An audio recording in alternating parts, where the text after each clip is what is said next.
My headline for the DOGE effort, I would say, is opportunity missed or opportunity lost. You had things like the probationary folks being terminated. Well, now you've got a bunch of court cases clogging up the system. You've got a bunch of people on administrative leave who were essentially terminated. And those people on administrative leave, they could be doing productive work right now. Welcome to the Optimize podcast, brought to you by VisibleThread. The Optimize podcast is your go-to source for expert insights on BD, capture, proposal management, and government contracting. Each series is hosted by an expert in the field, bringing their unique experience and strategies to every episode. We're excited to have Jeff Shapiro as our host for this series. Jeff is a partner at CohnReznick with over 20 years of experience in financial management, federal contract auditing, and compliance.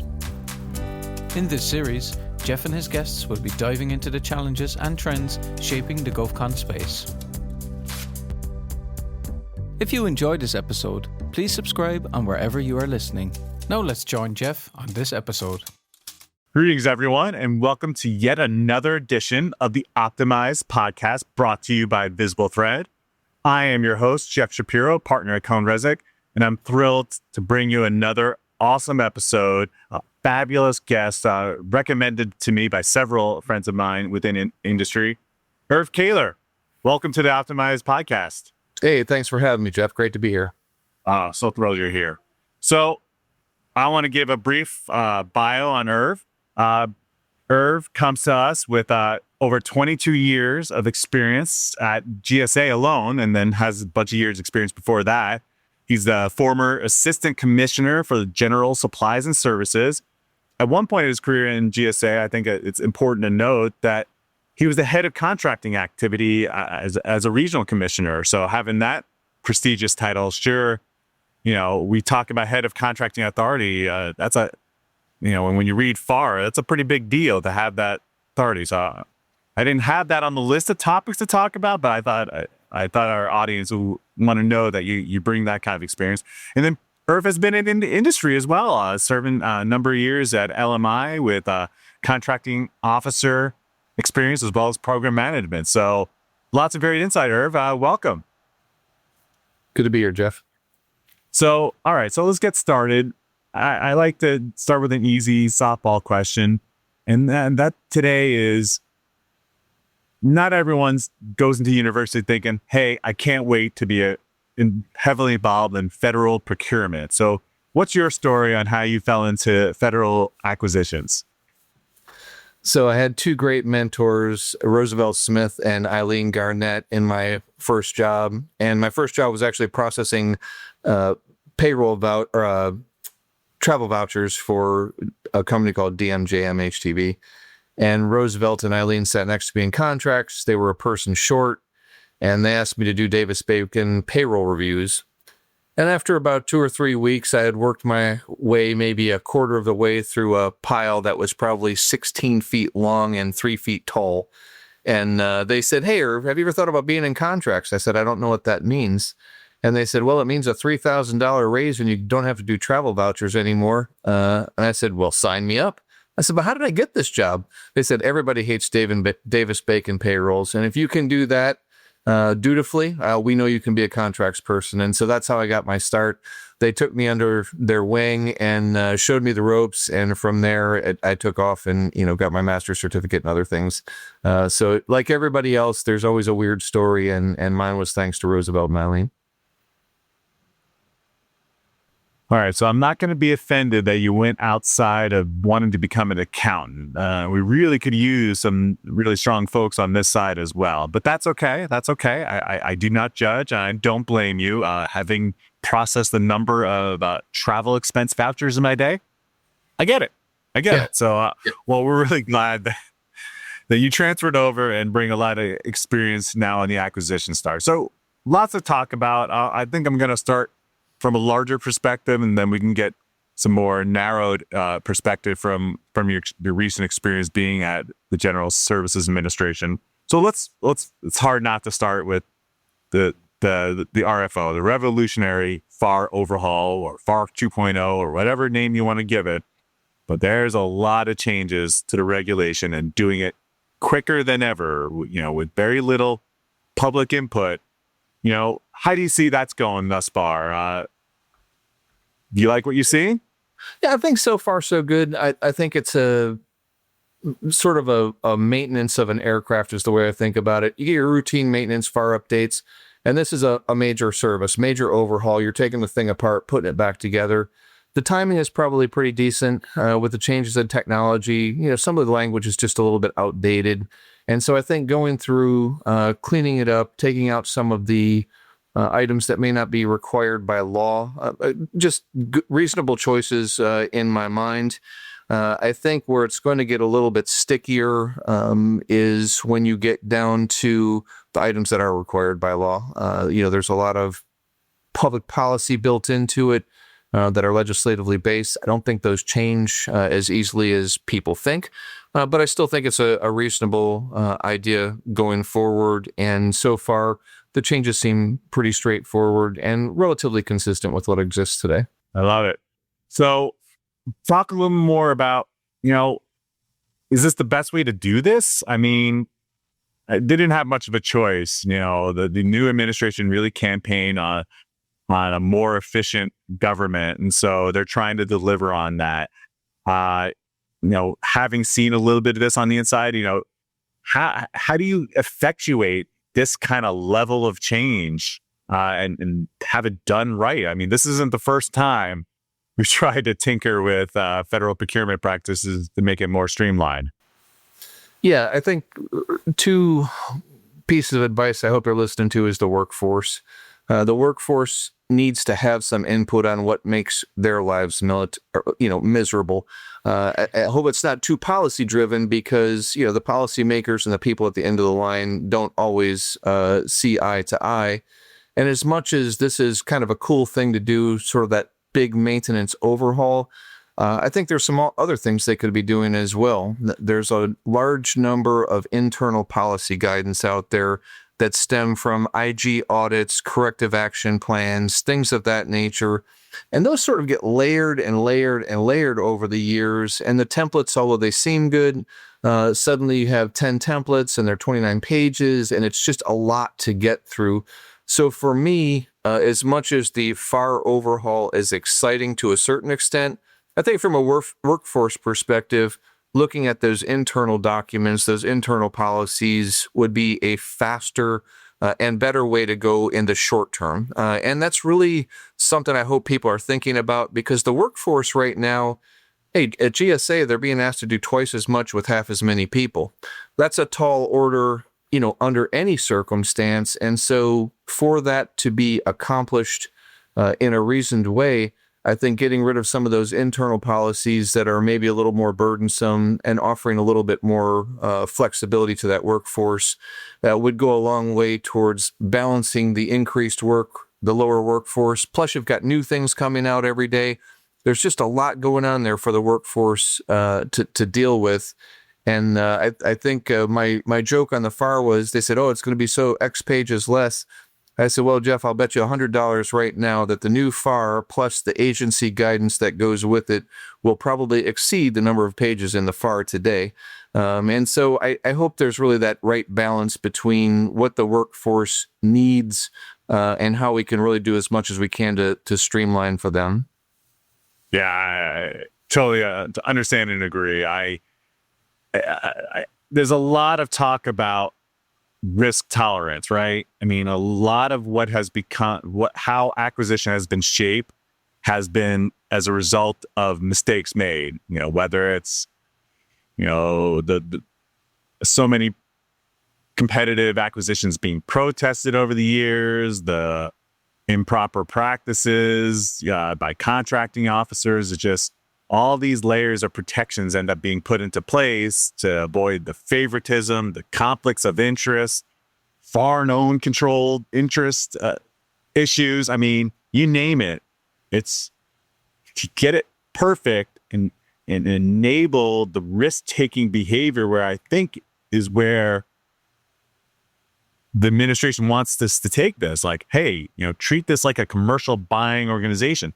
Problem is, there's no commercial buying organization that uses taxpayer dollars to fund its activities. So there's a big difference. So I don't know, any of your perspective on all that? Yeah, the workforce risk tolerance is directly related to the boss's risk tolerance. So when someone like me shows up and I am much more tolerant of reasonable risk that is thought through in a reasoned way, I always tell folks, you don't have to come up with the same idea I do. I need you to think through it, have a good reason for what you did, and then go ahead and do it, and I've got your back. And that really gets the workforce excited. And it's nice for me. I have a very technical background in contracts as well, so I can appreciate what they're going through. Not everyone who is an SES or a head of contract activity always came up through the ranks and has that technical competence, so they get a little bit nervous. So I feel like that was one advantage that I had with folks that really kind of helped ease their minds. And there are times when people would say, hey, Erv, I'm not signing that. And I said, okay, I'll sign it. And there was a process within GSA that allowed me to effectuate those actions. And again, it was a signal to the workforce, I'm not putting this risk on you and saying, hey, it's the contracting officer's discretion. I'm putting my own name on it. So when things like that begin to happen, you start to unleash the workforce to say, okay, now I know I have this backing. I think the second part of your question about, hey, let's buy commercial or be more commercial, I think you kind of hit the nail on the head with the question. In my last position, I bought commercial stuff every day, blue-collar products and services, printers, tools, paper, those types of things. So it's the most commercial stuff you can get. What is not commercial about it? Hey, guess what? Most companies don't have to sign up to 33 reps in search saying that they comply with the following sets of, EEO, ADA, which are all very good and important things. At the same time, that doesn't happen in the commercial space. Also, when you're spending taxpayer dollars, as you alluded, there's a higher level of scrutiny and responsibility associated with it because, hey, you want to buy American first because those are American tax dollars. You want to put those controls in place. You want to make sure there's competition, that there's no conflicts of interest. And those are things that are absolutely important in the federal space, but they're also get in the way of, hey, why can't we just do it commercially? The last one, and I think what's hardest today, is when people, when the administrations, probably 5 or 6 administrations ago, realized they could really effectuate public policy through acquisition, that's when things got substantially more difficult, because now you're trying to drive policy decisions by whether it was, more ethanol under one administration, more electric under another administration, or those styles of trade-offs. DEIA is in, DEIA is out, green is in, green is out. Those are difficult things to deal with because you're fundamentally changing clauses that are built into regulation and policy. You're basically taking them out one at a time and then having to put them back in. And those are things that most public companies don't have to go through. They're focused on the bottom line, whether it's for the ownership or the shareholder, and they want to deliver the best they can. So they're less concerned about some of those activities. And there is I think it's noted, I think it's notable, and I think people need to acknowledge that it's not going to be fully commercial. Otherwise, it would be so unfair and so lopsided, it would just get a little bit out of hand. At least that's my perspective.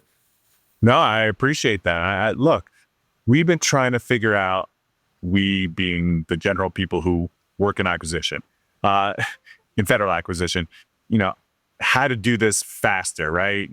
Bridge the valley of death. And, we had back not too long ago, the FASA, the Federal Acquisition Streamlining Act, hopefully I got that right. We developed a more robust FAR Part 12, we have so many more options. We've been writing the rules to buy commercial for all these years. Why? I mean, is it this risk-taking thing that's keeping it in the way? Is it the culture? Is it the training? All the above? What's holding us all back? Again, from my perspective, it really comes down to that public policy component. Okay. The workforce is there. The workforce is great. They'll do what you ask them to do, and they'll do as much as that you'll protect them, so to speak. some of the challenges become, under some administrations, you say, hey, do more small business. What ends up happening is you have small businesses that become created that are resellers of large businesses, or there'll be prime sub relationships that get created to fulfill that policy objective of supporting small business. Does that make the marketplace more efficient? No, I don't think that it does. Does it help small business? Absolutely. You have other people out there in the market that are, potentially competitors, but there's not enough manufacturing, in the country to make those small businesses grow. So everybody's a reseller of someone else. And how long does that chain get? And that's sort of one small example, but an important one, because it really does start adding more and more to the industrial base, which people say, hey, that's the greatest thing. It can be. It also can not be, because how many people do I need selling items from the National Industries for the Blind? Is 1,000 the right number? Yeah, I don't think so. But again, there are small businesses out there that make a living doing it. So, hey, good for them. And it's the right choice. But I think those styles of public policies are really what create some of the challenges we have, and they're all well-intended. They're actually all probably solid ideas on their own.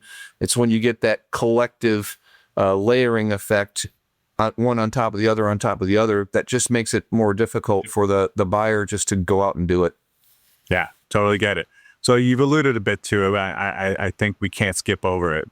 The challenges of a cutback workforce. A lot of seasoned veterans have recently left government. I'm boxing in a certain person now. And there's a lot of great experience that has left the door for whatever reason. And now you got a whole new workforce, a lot more green, potentially more technologically savvy.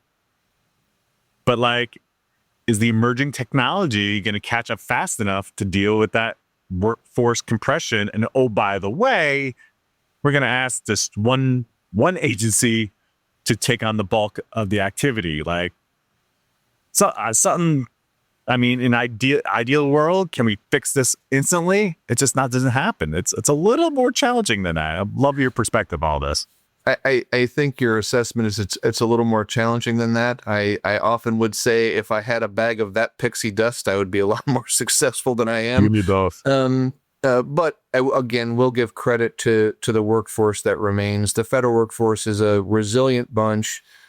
They always seem to find a way one way or another. And again, it's going to come down to, okay, if GSA is not going to go with resellers anymore, that marketplace shrinks by, a significant hundreds of vendors.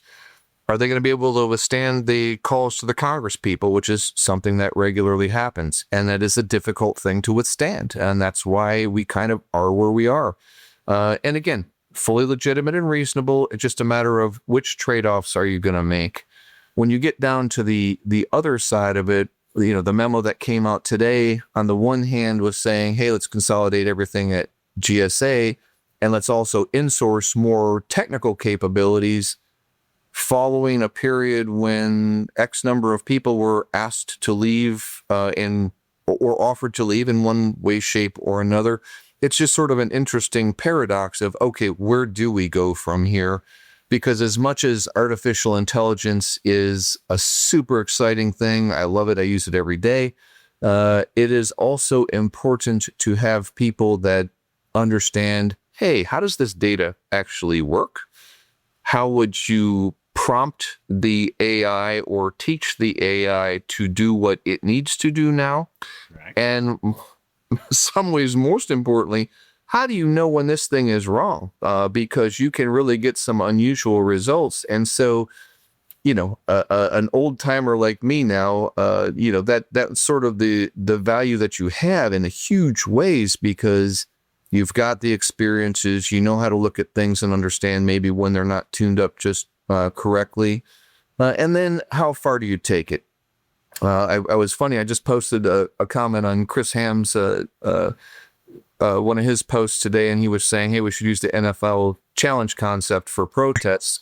And I said, we should go farther and then add a thing at the end that says, if the protester gets a follow-on, they have to take the lesser of their current price, the lesser of their proposed price or the winner's price. So that way, hey, fair and reasonable for the government all around. But again, importantly for the workforce, the justification writes itself. We know we got a fair and reasonable deal because we took the lowest of the three best options that we had.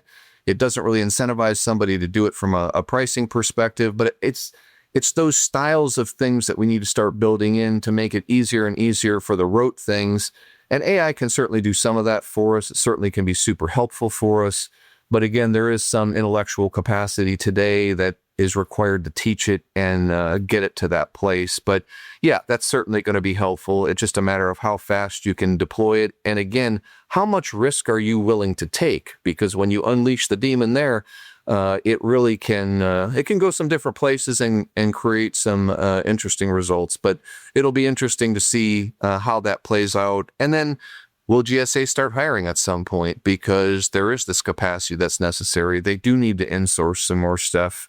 But in the end, I got to put my faith in the folks that are left behind. A lot of good friends who are still there working hard to make this happen. And I have faith they'll find a way one way or another. But there will be some bumps because unless the workload goes down, meaning the number of contractors in the marketplace or how the work is done, today it's sort of an unsolvable equation. But it can be figured out, and I certainly have confidence they will. Yeah, we've had lots of challenging times where this isn't the first time there's been a significant cutback to federal workforce or just to the overall federal budget. And so, yes, I don't disagree that they'll figure it out. Just that, will it be as fast as what the administration hopes it to be, or, the rest of us citizens who wanted this big change, right? Hey, change the rules. Now you should be able to procure everything within a matter of days, and that used to take years. Like, it's a lot more to it. There's a culture change that'll need to happen in addition to this learning the technologies. I mean, what you alluded to with the AI, there's been several recent GAO protests launched, usually by internal counsel, then an external counsel. So I won't put any of those law firms at risk here, but they had AI help them research case law. And when they went to present, why, their argument as to why the corrective action is needed, the judge would come back and said, these cases you cited don't exist. So, the appeals, the GAO board there is getting really frustrated with several. It hasn't been an isolated occurrence. It's happened several times. And yeah, can you imagine something like that happen on the procurement cycle? All of a sudden you find out that the AI was somehow directing itself to some kind of preferred vendor, unintentionally. And we find out the LLM was somehow programmed that way. It just, God help us, right?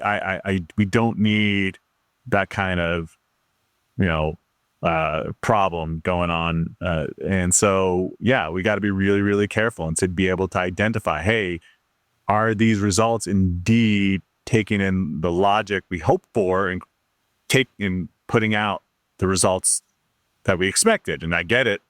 I agree with you, taking care of all the rote things, taking care, something as simple as, paying, making sure progress payments meet contract terms. Like, right. That should be pretty easy. And whether or not you're getting the 80% notification at the right time, and then, putting out a letter that says, hey, listen, you were late in this notification, this is what we're going to do about it. There's so many things you can do in that world. But then when it starts getting to that risk-based decision-making that you alluded to earlier, I don't know if AI is the best tool to do that, at least not right now.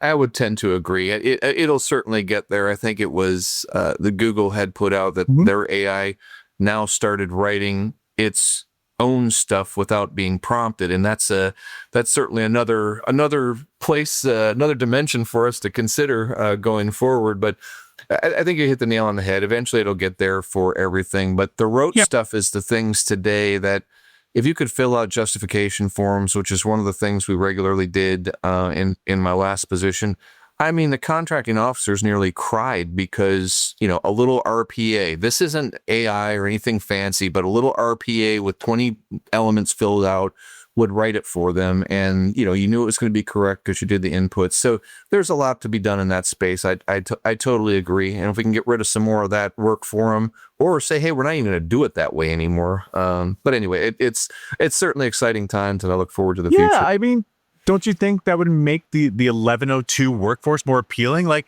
I'm going to take out let me look up whether or not you're allowed to do that in the contract. I mean, you can just say, hey, AI, in contract such and such, is a contractor allowed to claim overtime?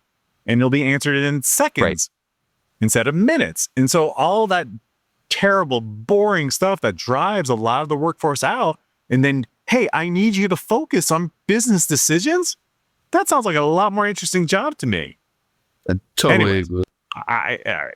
So let's shift a little bit. I wanted to talk about we've heard a lot of folks wanting to shift to results-based outcome contracting in some way. We just keep hearing, these big integrators, they just want to put their butts in seats and charge their hours and make the profits. And, folks get really chummy with them in the program offices all throughout the government. And it's like, I can't live without, I'm not going to name any of the big integrators, ABC company, assisting us, making sure we meet the mission.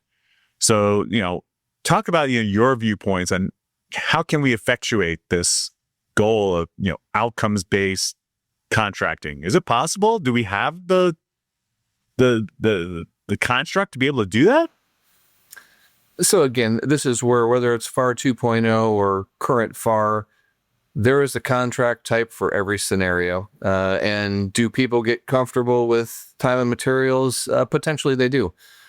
But look, if you look at a mainframe modernization task, you're talking about a system that is 40 years old, routinely imperfectly documented, and done in a way that is not consistent with modern times. You get sort of two choices on that. You can send in sort of an architect to decompose it, rebuild it, document it all so it's all perfectly done, and then you can go out to bid for it with an outcome of replace this with something modern, as a crude example. Yep. The alternative is you send in a T&M, sort of a design build from a construction background that says, look, I want you to learn as you go. I want you to document this thing and rewrite it at the same time. We need the data management plan, the inputs, the outputs. And that is going to be T&M because half the time people don't know how all of the connections work perfectly. And they'll do in their individual pieces, but to put the whole thing together and how it connects to all the downstream systems, that's where it just gets tough. So you can do that either way. And people have this idea of, hey, fixed price is the way because it puts all the risk on the contractor. It sure does. And when I was a contractor, I'll tell you one thing, Jeff, I made more money on fixed price jobs than I did on any other because you had to price that risk in. So if you're going to have a good program management team, which there are plenty in government that are holding people's feet to the fire, marking their milestones, and making sure that it's getting done on track, either approach can work. And in many ways, the unpredictability of the spaces that we deal with is relatively high, and you're better off on a T&M because guess what? All of this stuff that got ripped out by executive order or put back in by executive order this round, I mean, you're looking at change orders on that stuff on a fixed price or anything that's, out of scope. So I don't know, the contract management always needs to be there one way or another. And if it is, I think it can be done effectively either way. For the unknown stuff, I think T&M is the right choice. I think you can get there. And the chumminess of people, over time, guess what? Incumbents lose. You know why? Because their prices get inflated or they're not as chummy anymore. We have competitions every 5 years for a reason. It's to test for the fact, is Jeff still getting it done? Or can Erv actually win this time around? So I think there's enough checks and balances in there, and there's enough competition that it can work either way. It's very alluring to say, oh, if only we had this perfect outcome-based thing. I worked in industry as well, and you know what? It's not perfectly outcome-based there either. You go to any large organization, you're going to have some series of those things because you are. I mean, there are some unknowns, and you got to pay as you go because you don't know what you're getting into. So it's there. I think it can work both ways. It just depends on the scenario.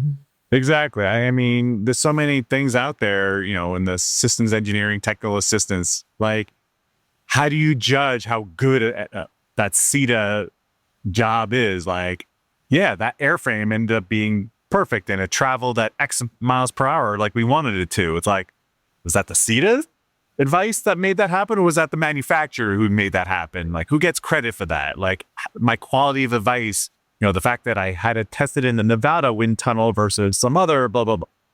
I don't know. I'm talking in a space I really am not very familiar with, but I've touched over the many years. But I just know that, like, that's going to get really subjective. And are we going to start having other contractors hearing, hey, I heard that company got paid when that thing happened, but I didn't get paid. We're going to just have just another level of nonsense. And, is that post-award protestable? I don't know.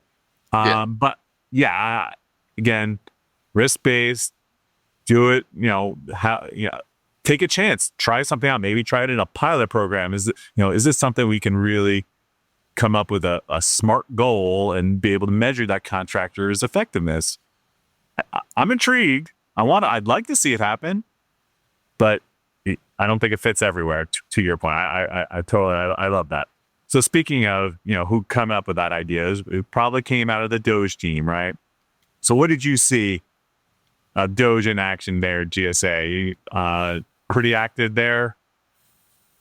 Yeah, absolutely. Super active. And my headline for the DOGE effort, I would say, is opportunity missed or opportunity lost.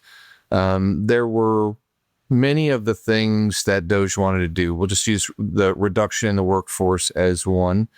The government reduces workforce regularly, as you alluded to earlier. There are methods and means of doing it that are well-traveled and well done.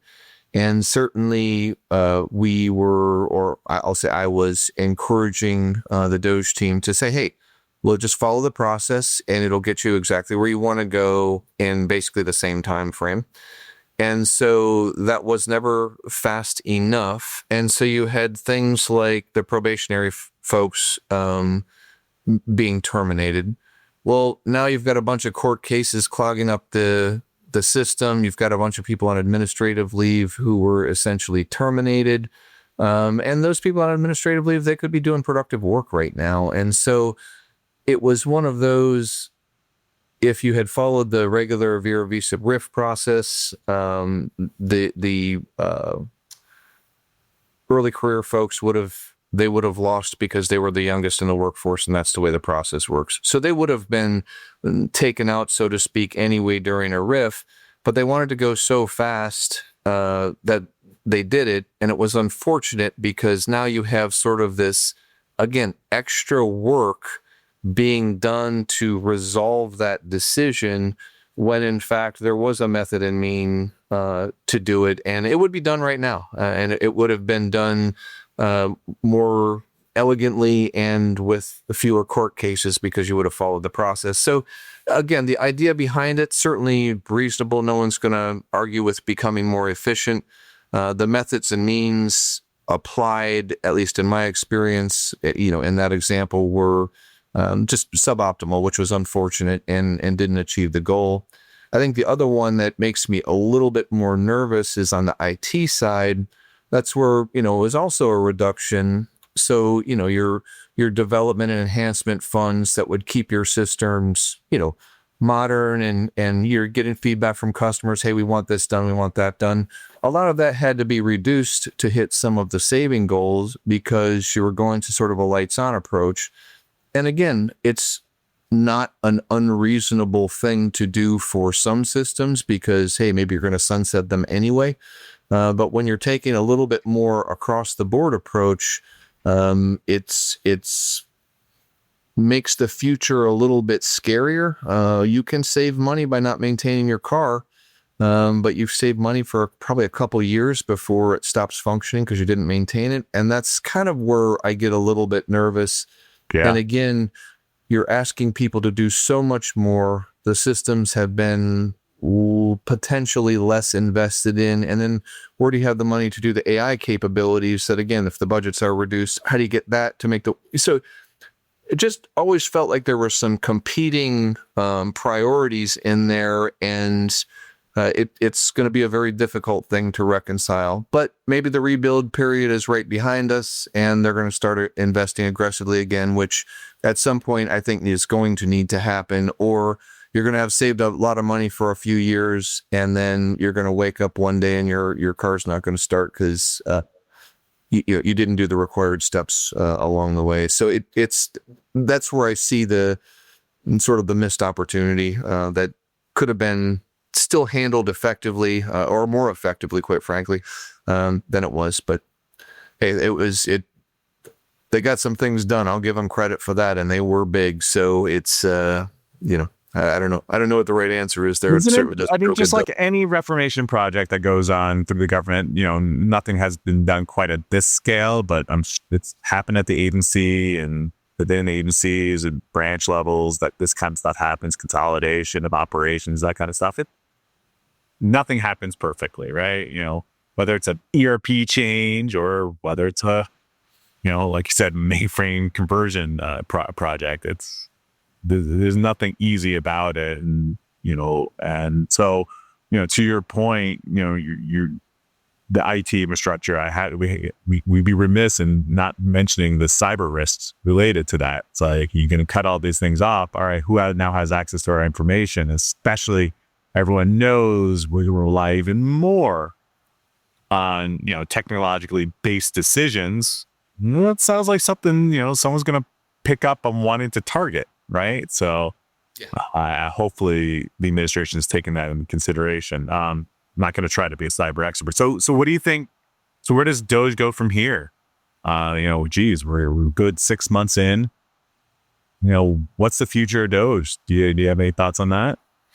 I'm a bit curious myself. When I talked about the rebuild period, that was a discussion early on that, hey, you need to go through this restructuring process, and then there will be the rebuild and reinvestment. So I am hopeful that is where it goes, because I think it needs to. You cannot cut forever.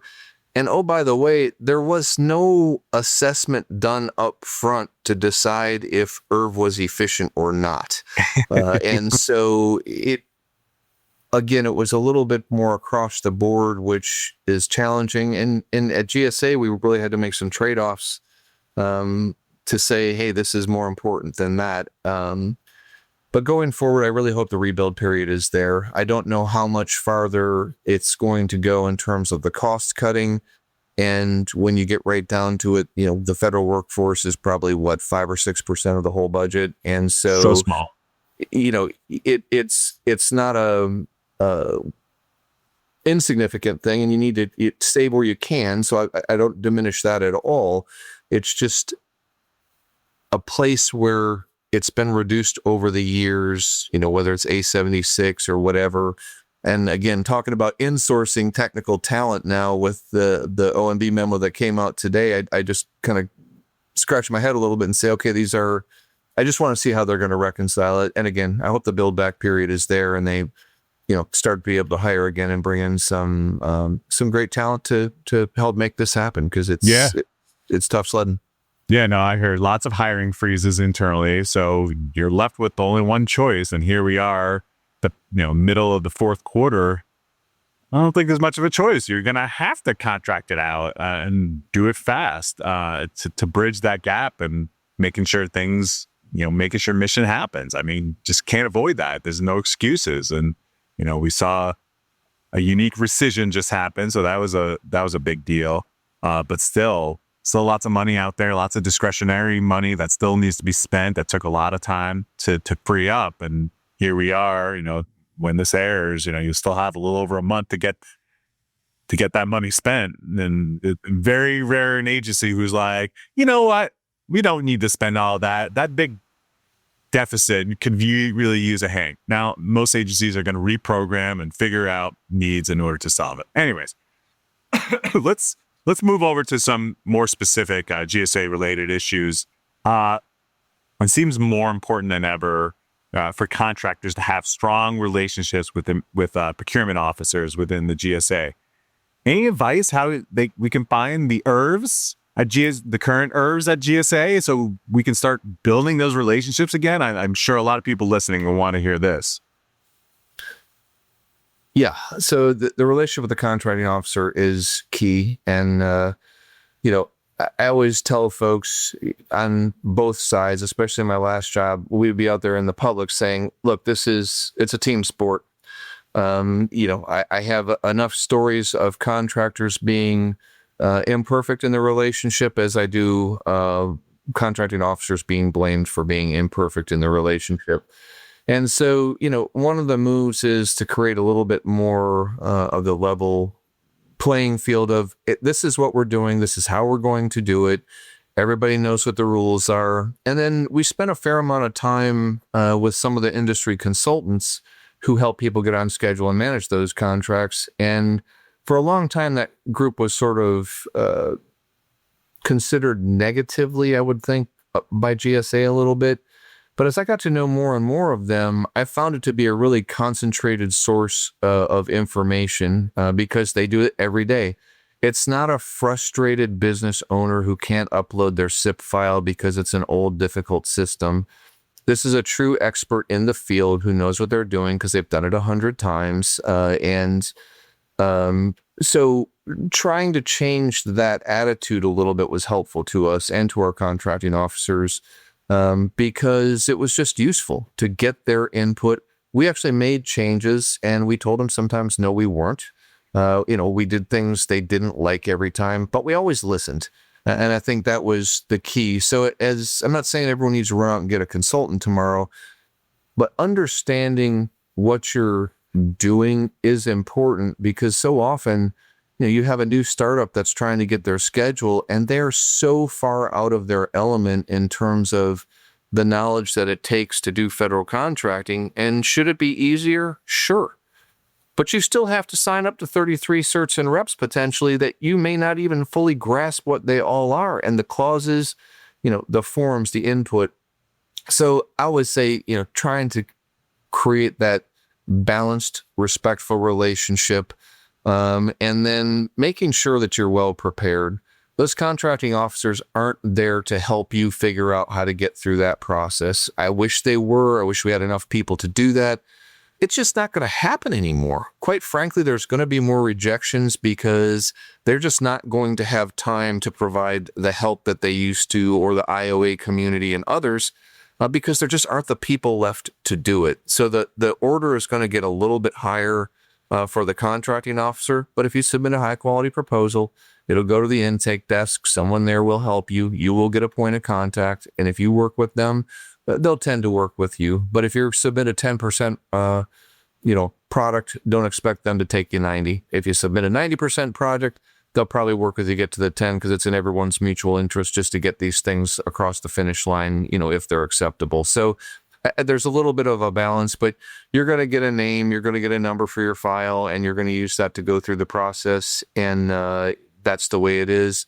Once you get your contract awarded, your contracting officer is assigned, and certainly striking a relationship with them to make sure that, hey, you understand this is what I'm doing or this is what I want to do.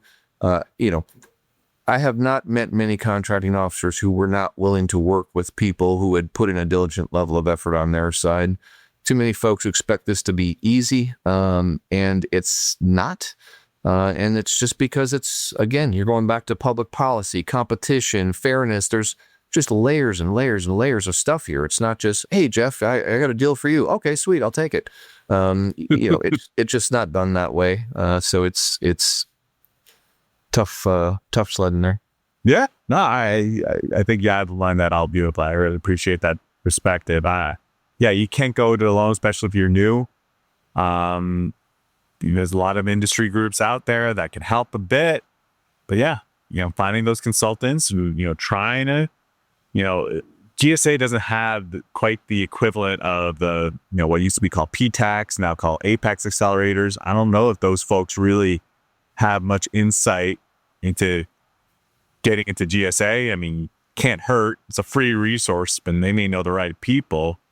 But at the end of the day, Like, you gotta know the right things to say and how to complete a application, whatever it may be. It's just like getting your small business certification. You think about becoming an 8A or anything else, like doing that totally on your own. I mean, there's good instructions out there. I'm sure at this point there are YouTube videos, but yeah, getting the right help is great advice. Yes, I'm a consultant. I get it, but at the same time, I just see how difficult it is getting that extra assist. Hey, Jeff, my favorite story on that, Please. A contractor, he's the actual manufacturer in the United States, Boyd Eiflin, he made absorbent products that was an alternative to clay. And I asked him one time, I said, Boyd, why are you using a consultant to help you with this process? He said, Erv, I manufacture oil absorbent products. I don't do contract administration. I outsource the things that I don't do. And that was kind of the moment that it was like, okay, I get that, and they were probably getting close to be big enough to have their own person do it for them, but they were still a little bit earlier in the game. Sure. And it made sense to do it. And so I was like, okay, I get that. And there's an answer for everyone. Yeah, that's absolutely right. I love it.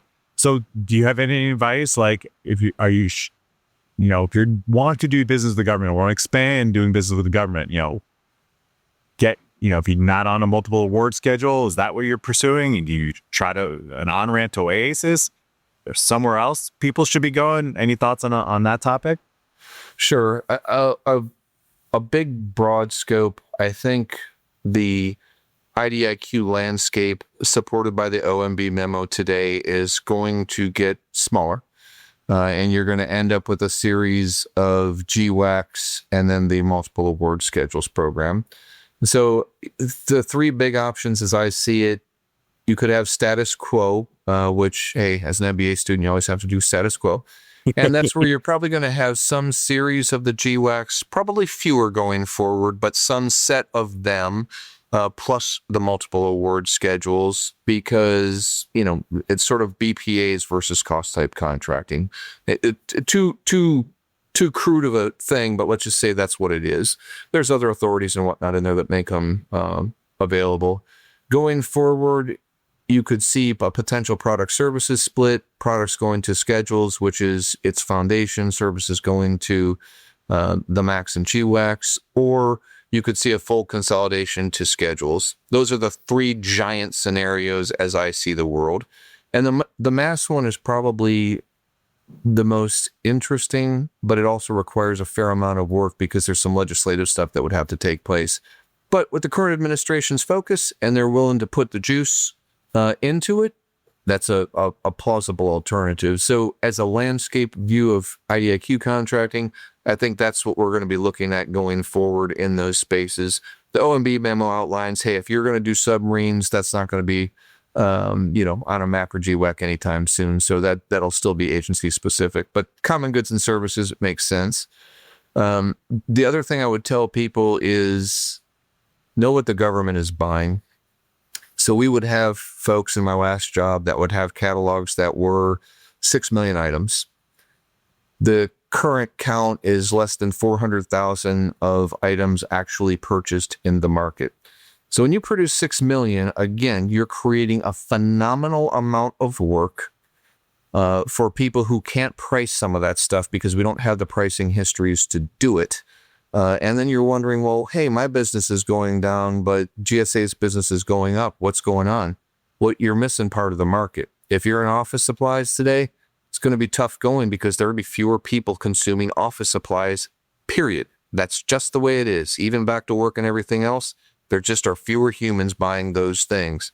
However, with some increase in military activity, those items will see increases, obviously. And so when you get these published lists of known purchased items, if you're not taking advantage of that, it's a mistake on your part because you may not be offering the right products and you may not be offering them at the right prices. So that's such a huge thing. The second piece is knowing more about the customers you're going after.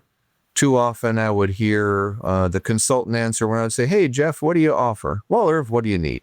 And as much as I appreciate that answer, because I was a consultant at one time and I probably did it, being more specific about what you do and who you are going to target because you know your offering fits with their need, that's what's going to have to happen going forward. If you're out there responding to RFPs, I'm not saying you can't win with no knowledge, but it's going to be tough because, without having a little bit more about the prior performance or prior statement of work or what's going on in that area or location, it is going to be tough to compete because you have people who do know those things and their proposals are going to be better. So I was always and am an advocate of a more focused strategy of saying, okay, we're going to go after an agency or a location because that's where, if I'm in Huntsville, Alabama, I get it. There's a lot to do in Huntsville. And if I'm physically there,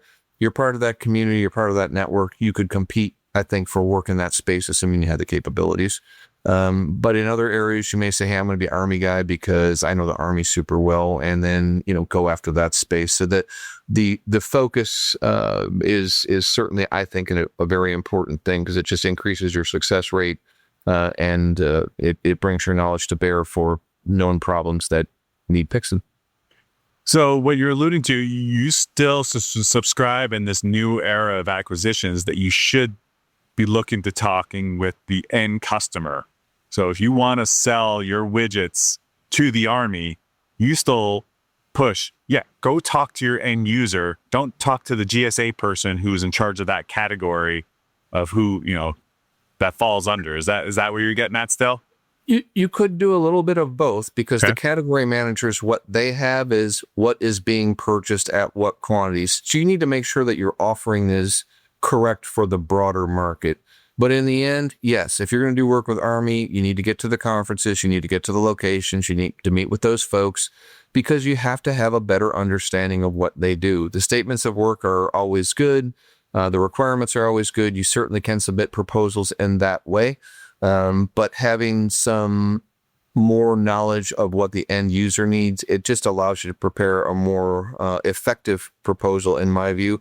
It also gives you some sense of what you're going to be dealing with. If I've talked to Jeff a few times, I know Jeff has a certain command of his topics where when I talk to Erv, I'm a little more nervous. So with Jeff, I may be able to, give a better price for because I have more certainty. Or when I'm dealing with Erv, I may have to pad a little bit because there's a little bit more uncertainty. And those are just the realities that go along with it. And it's the decisions people make every day. So you see industry days will continue.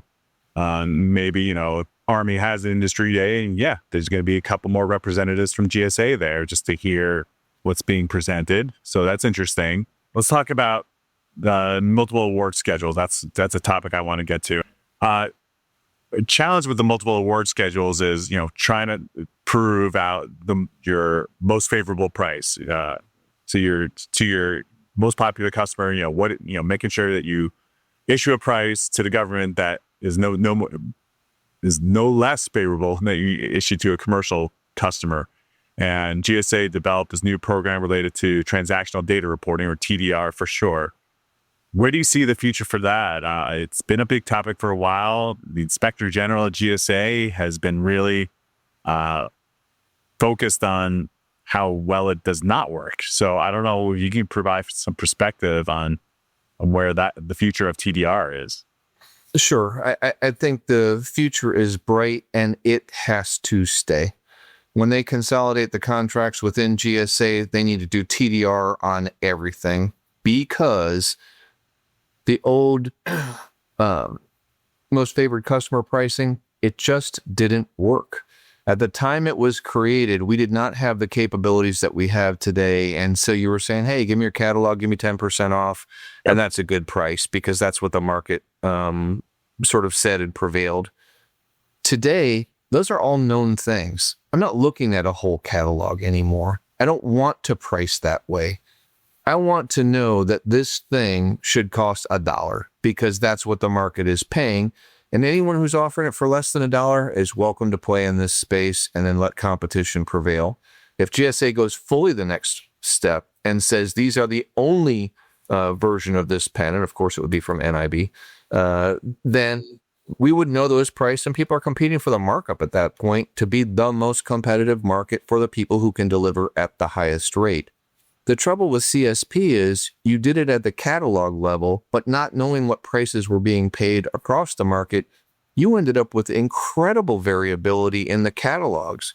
People didn't care for Advantage because they would say, hey, how can this thing cost $10 here and $35 here, and they're both fair and reasonable, and it's the identical item?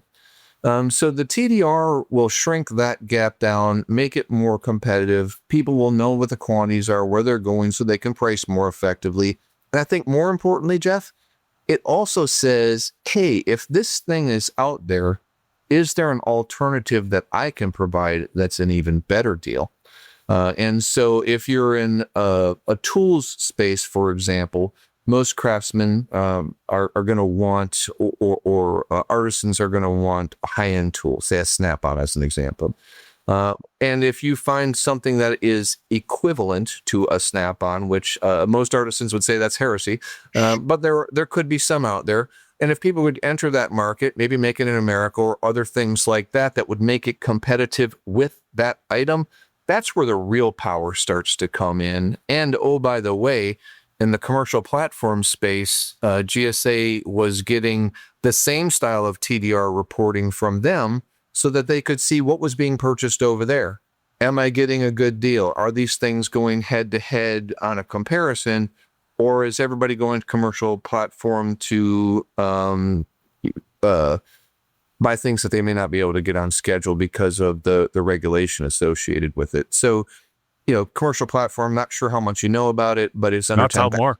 Yeah. It's under 10,000 only, which is micro purchase. So there are a few rules in general. That's why that program works. When you get the schedules, there are more rules because it is a higher dollar purchase that you can make. So think about a Made in America, Trade Act agreement compliance. Those styles of things are not as much a part of the commercial platform because it's only under 10,000, and that's the way micro purchase works. On the schedule side, you're going to see those restrictions come into play. So the items there may be more expensive, but it's for a reason because those restrictions are there. So, Got to price the risk in. Yeah. Well, and do you want the Trade Act compliance and the other things, or are you going to let it go Wild West and you're not exactly sure what you're getting if it's counterfeit or, gray market items or whatever? China part. Yeah. Uh-huh. Again, those are sort of the trade-offs that you're making. In the more controlled environment, there's a little bit more security. And the more commercial environment, there's less of that. And it can seem okay until that mouse you purchase, when you plug it into your laptop, has something that's nefarious, and you have issues that way. So it's the trade-offs you want to make and the risks you're willing to take. But it's in the end, getting that transactional data. It is done nothing but improve pricing, improve process, inform industry, and make the whole thing better. It needs to continue. And my last point on that, in the early days, the IG was correct in their assessment. The data we were getting was imperfect, and we were not using it in as robust a fashion as we should have. Today, the policy team and the contracting officers have worked diligently to prove you're 90% plus on line item accuracy for products, and they're working their way up the chain on services. And it is built into the pricing algorithm that is used for products today. So those initial complaints were valid. They have been very reasonably addressed and produce a better result. And going forward, it is the right answer because we should know what we're buying. We should be able to publish that so people can get us better prices. And we should publish it so we can come up with alternatives that may be better downstream. So it's an absolute winner, and in my mind, a slam dunk going forward. And it's been proven that the old CSP, or most favored customer pricing, it just doesn't work anymore. It doesn't make sense anymore. And we need to move forward in a positive way. And again, that both sides need to play ball there. Yeah, I love it. So you're getting to a TDR database similar to the GSA Calc tool that's out there, where you can easily compare the GSA Advantage prices of labor across the board, and then sort of mix that in with USA spending. Sort of like, we've bought 3 trillion pencils, and here are the various prices by vendor that we paid for each of them. And so, what about these types of pencils can you do that's better and, make it a better value for the government? Wow, that'd be a serious paradigm shift to be able to see things like that and be able to say, all right, you want me to build you the better animal? Here's how I can do that. I'm very intrigued. See where that could go. I like it. And that's where I think the OneGov strategy has legs, because OneGov combined with TDR, you're going to get more demand knowledge going through, more price knowledge going through, and you're going to be able to feed it back out to make a more competitive market. I mean, it's such a good idea. It can be done. It is being done, and it needs to continue, because for what the administration's trying to do, that is a good, solid path to actually get there. That's not pie in the sky stuff. It is very tangible, very real, and it's very consistent with the strategy. So it's actually one of my favorites. I like that. And very interesting. So like I can see that going down the road of the whole commercial item determinations and the challenges around there. It's like, yeah, we've determined this kind of widget that's commercial. So why don't, we can show we've sold it in multiple places, multiple vendors now have it. Like, stop it. Stop making us redo commercial item determination every time I have to respond to a solicitation. It's wasting everyone's time. Agreed. And now you have this published list. You could do the price analysis part of it, which everyone on the inside complains about, saying, how the heck do I do that? Can you give me the cost data? It's like, stop it. That's the whole point of the commercial item determinations. Yeah, so I love it. So here's where I wanted to go earlier. Now my brain decided to unlock itself. So with that recent OMB memo, with so much consolidations, are we going to start shutting out a lot of smaller businesses? Are we stifle competition? We're going to get to more of an oligopoly type situation where just certain integrators are keep buying up certain specialty manufacturers or services, that we're only going to have like 10 manufacturers and 10 service providers. Maybe I'm being a little bit hyperbolic, but I don't know. If we're going to consolidate here in the government, why is industry going to want to stay so fragmented, for lack of a better term? No, clearly we've seen that over the last 20 years, the defense sector, as, the different airframe manufacturers have consolidated, and, the weapon side. I think with the integrators, you're probably, like the systems integrators, you're probably looking at a somewhat similar lane, possibly, because if we're going to stay on the path we are today, which is more and more consolidation of bigger and bigger things, and we're not worried about bundling, or we're not worrying about consolidation from a contracting term perspective, I do see it going that way, because you're going to have the largest firms in the world servicing the federal market, because it's the largest buyer in the world. Do I think there's space in there for more on the small business side? Yeah, I do. This is a market by market approach, though, Jeff, because in some markets, again, do I need a 500 distributors of a given product? Probably not, because it's the identical thing. Now, if you said, do I need 500 manufacturers? Maybe not. But if you're just a reseller, I don't know how many of those I need to make an efficient marketplace, because there's only going to be so many that can do it at scale, at price, at delivery. The services space gets a little bit different. But I think, in some sectors, it's going to go the way you're describing, because it's sort of the natural order of things. Whether that's right or wrong is difficult to understand, but it's sort of the way that it's going under the environment that we're in. If you can continue to consolidate, you can grow more because you control more. And I don't know how you get out of that. And that's not just the government sector. Any of the large IT firms, they buy up the little guys or little ladies quickly, because they want the technology and they want to make it better for themselves. So I think until something changes on the scale side of it, I don't know how you go around that avenue, because there are giant players out there that know what they want and they're going to buy it to be better for themselves. Yeah. Amazon and Walmart did not grow purely organically. There's bought lots of small players along the way to get to where they are today. So I still think, and we alluded to it, there's going to be plenty of agencies out there that truly have the purple squirrel type needs, where you need to had really innovative, really in that space, concentrated and understanding unique needs, Intel or other classified things that only so many people know about, and you still have plenty of room to do that and sell that back and saying, all right, well, this is where it's not so commercial and can't be bought on a consolidated basis. But once you develop it under that secret umbrella, it's the whole, what they invented for the moon landing. Like, a lot of that stuff ended up being commercially available products. So Right. think about it that way. I think that'll still, in theory, happen and hopefully still happen. And they're going to have to need those kinds of smaller, unique, niche, all those companies. Still going to be a space for it, whether or not, back to your public policy point, whether or not we need specific subcontract goals and specific designations of companies in order to get to that. I don't know. I think that's a fair thing to think about. Anywho, Erv, I think we've covered a lot of great areas today, from talking about the risk taking that needs to happen within the federal procurement system.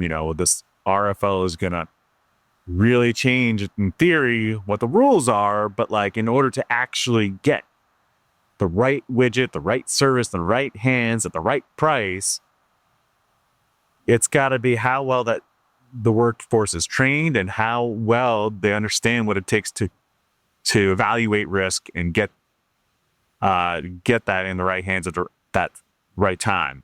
We talked about how public policy, we talk a lot about that and how that gets in the way. Like, no matter what, until you have those 33 reps and certs, until that gets, slimmed down, if and when, and probably not, there's going to be a pricing premium that we have to expect to pay as a federal buyer for certain products and services. And there's a certain level of, call it the bureaucracy, call it the challenges that cause that gap between having a need and having it filled. It's just going to take some time.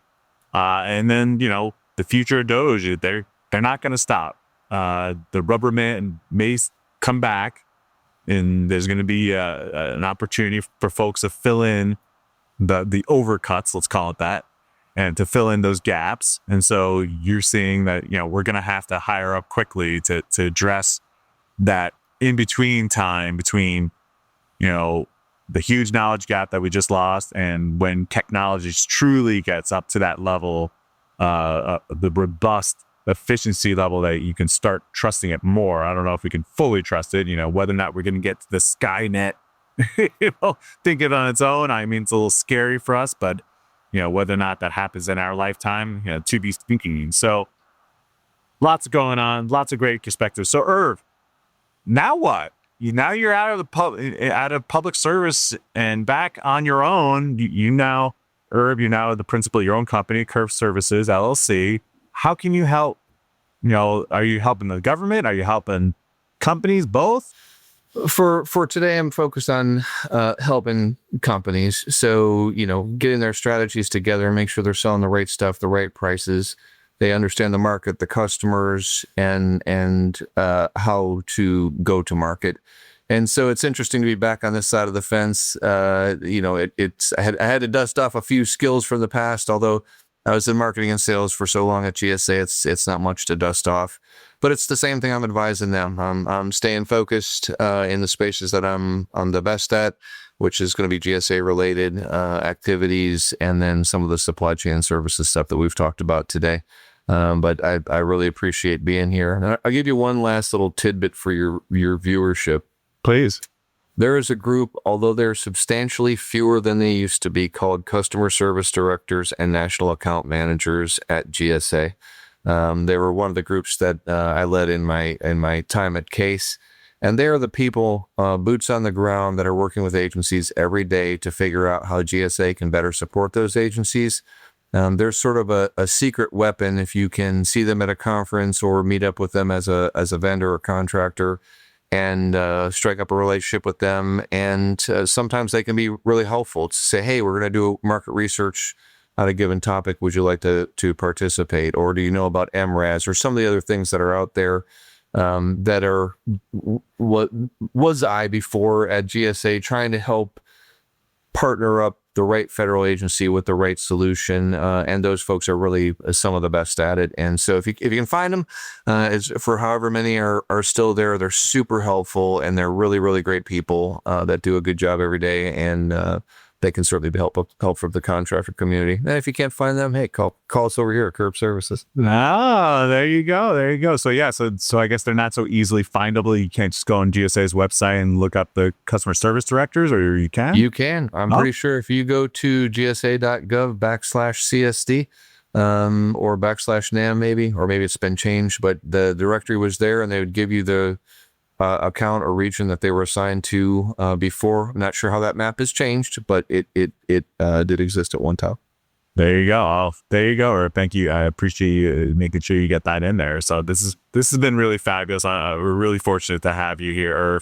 Folks, yeah, reach out to Erv. He's got a lot of great experience. You want to get into GSA, you want to get into another agency, but you know that GSA is involved. I mean, you see the number of agencies that are moving their procurement functions over to GSA. So it sounds like Erv might have the inside views for you. So great session today. You know, let us know, for those who listen, please comment within LinkedIn. Connect with us on LinkedIn. You know, we would love to hear feedback on this episode. You know, what else can, VisibleThread bring to you in terms of more content? We're really anxious to really address the more current concerns going on in the market today. I know the rate of change has never been faster than I remember. So we're all in this together. We're all learning this together. As those new FAR gets published, believe it or not, that's the first time we're also seeing it here. The experts in here, so we're all figuring this all out together. So keep listening in and getting these good tidbits. So Erv, thank you again for joining us today. Appreciate you all for listening, and we'll see you the next time around. Thanks, everyone. And that wraps up this episode of the Optimize podcast. A big shout out to our amazing host, Jeff Shapiro, and our guest, Erv Koehler.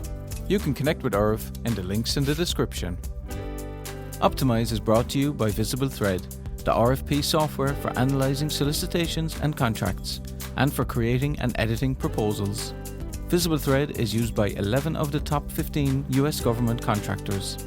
For more information, visit VisibleThread.com. If you enjoyed today's episode, please subscribe, rate, and review us wherever you are listening. Stay tuned for more insightful discussions on the Optimize podcast.